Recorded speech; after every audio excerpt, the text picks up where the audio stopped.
So muri Zimbabwe drama harisi kumira muZimbabwe, drama harisi kumira mupolitics dzemuZimbabwe etc. So first of all tina Themba Mliswa wakabudikira a couple of days ago achishora Wikino Chivayo achiti Wikino Chivayo iwewe skiri rako rauri kuita riri kupa maMPs mota uchivatengera mota uchivapa mari etc uri kukanganisa the democratic process yanga iripo iri kuitika. ZANU-PF was going to win Cape 3 ranga richavhotegwa muparliament pasina kuti kwanzi iwewe Wikino watanga kutengera maMPs mota because ZANU-PF already ine majority animaiza. So zvauri kuita zvekutengera vanhu mota, at the end of the day it will look like vanhu havakavhotera Cape 3 nenyaya kuti vakatengerwa mota, therefore painting the wrong picture about the president etc.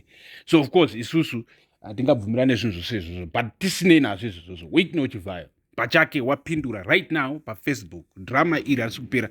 So inzwai munzi hanzi naWikino Chivayo makadiko nhai sabhuku. Chekutanga manga mapedza here kutonga nyaya dzese dzekumusha kwenyu, kutonga kuti mombe dzanhingi dzapinda mumunda maani dzikadya, nekuti dongi rekwanhingi ramitisa rekwanhingi, saka mhuru dzopiwa ani. Matare anga apera here zvekuti mava kuwana nguva yekuda kupindira nyaya dzeku kuno kuHarare nekuita sabhuku in my life.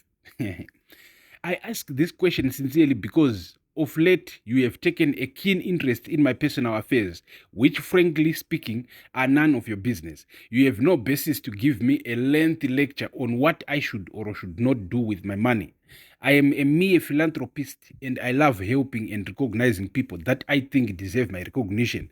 Your abrasive and condescending comments pertaining to my philanthropy are clearly out of desperation to remain relevant. Given your long vanished political status, you are correct that ZANU-PF possesses more than sufficient numbers to pass Cape 3. The Revolutionary Mass Party already enjoys a comfortable majority. If I get impressed by an MP's unapologetic support for Cape 3 and President Idi Mnangagwa and personally choose to reward him or her, where is the problem? How does that become bribery, as you allege, if the MP is already openly in support of Cape 3 and rewarded after? If the numbers are already there, if the outcome is already secured, and if the party has, in your own words, already done its homework, why does my appreciation of certain individuals suddenly become a national emergency requiring public intervention from you, Sabu? Right, so waendera kumberi Chivayo achitaura zvinhu zvakawanda achitaura izvi but hazvina kana basa rezvakagara pane pasina. Anyway, so pane point muri Zimbabwe ndepekuti tinoda kuti titaure right now about this whole thing that is happening. So tine audio yatakakanda panapa nezuro ndoda mubate mapatterns tichitaura isusu about in fact audio iyoyo ndiRutendo Matinyarari akarekodha phone call yake akaita naThemba Mliswa. So Themba Mliswa wakabudisa in that audio information iri very important, achitaura iye about the corruption, the mafia riri mukati padhuze napresident, kuti these guys are corrupt to the core, they are seriously corrupt, and they are looters, according to the words of Themba Mliswa. He said they are looters. Tagbire is a big looter. Chinzwai manje kana musina kubata one detail rakataurwa papo hanzi the first lady unotumira two matwins vananguwaya hanzi vananguwaya vanoziva muri Zimbabwe tudze vananguwaya vana vaauxilia Mnangagwa asati asangana naMnangagwa iri kuti chii chiri kuitika, because hanzi mai Mnangagwa vanotumira two twins kunoita to get money, to get bribes. In fact, word rashanswa naThemba Mliswa hanzi for extortion, to extort him. Tagbire, and he said he is all constantly paying to maintain the relationship. So muri kunzwa here zvinhu zviri kuitika kuti vana president mai Mnangagwa vanongotumira vanhu vavari kutumira kuti vanoita extort mari kubva kuna Tagbire, and that's how Tagbire is maintaining the relationship with the first family. Zvichira kuti in other words the first family then ignores the looting inoitwa nana Tagbire. Hanzi vana Chris Mutsvangwa havasi kutoda Tagbire, vari kuti Tagbire washatisa zita rapresident because Tagbire is a looter according to Themba Mliswa. And Temba Mriswa is inside there. He knows what is happening mukati meZANU-PF in the presidential circles. It.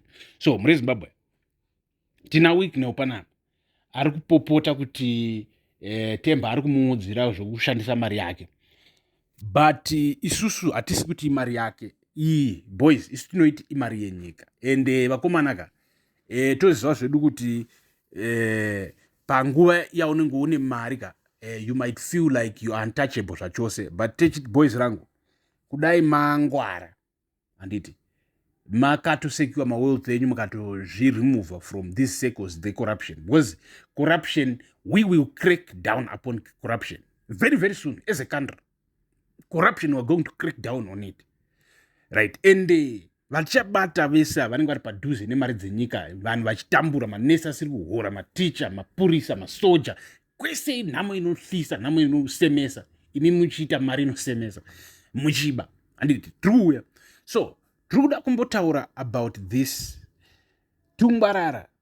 Right now wabudikira pafacebook and other platforms, I think achitaura iye kuti Rutendo Matinyarare uya utore Toyotas, SUVs, big SUV rapiwa Rutendo Matinyarare, hanzi apa kuri kumupa kuti asiyane nekutaura kwaanga achiita achishora cab 3. Ari mupanzwisisa, hanzi uya utore mota and then tobva taisangana paround table totaurirana.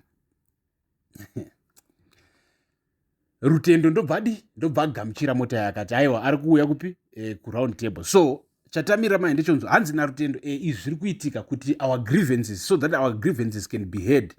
Hanzi ndacomplaina ndanzwika, but you also went ahead kuti kwanzi vakomana inini ndakashandira nyika tikabvisa masanctions tikaita sei, but ndobva ndatadza kudii kubhadhagwa. Saka mama muchida kuti ndidii, ndosaka ndanichikanda chimastones at the castle, it's because slave yazoitwa sei. So mukomana problem yake yose yanga ichita kuti ashore cab 3, it was because mukomana aitarisira kubhadhagwa mari dzimwe dzakareba, and according to him haana kubhadhagwa mari idzodzo, ndosaka anga akucomplaina achipopotera cab 3.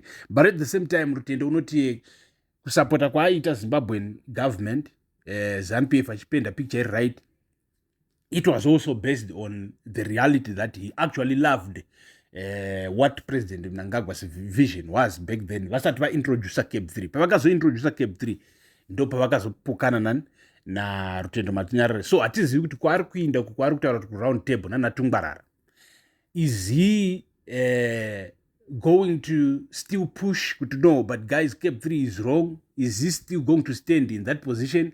Akufamba nezi SUVs Toyota, maybe achapiwa nemari paside. Is he going to still support no to 2030 kana kuti he will change? But I think either way kana kachinja Rutendo akatanga kudzoka kuti cab 3 riboka, I think no one will listen to him. Honestly, he would have proved kuti iye pachake he is not principled, like he doesn't have any principles, you know. So it would be like, look at this guy, who would listen? I mean, for us tanga tichitevera isusu maZimbabweans, isusu ana super nexus tinopinda tichitora now, what other now dzanenda kutevera kuna Rutendo kana kukanzi all of a sudden wapiwa chimota icho wotengesa, kurega nyika ichitogwa ichitwa kingdom nekuda kuti wapiwa Toyota SUV? I think it would be very stupid. So takangomirira kuona what will happen. This is what is happening, this is what is trending in politics in Zimbabwe. Pano pamuzinda wenyu wevanhu neni Super Nexus. Stay tuned. Thank you for watching. Peace.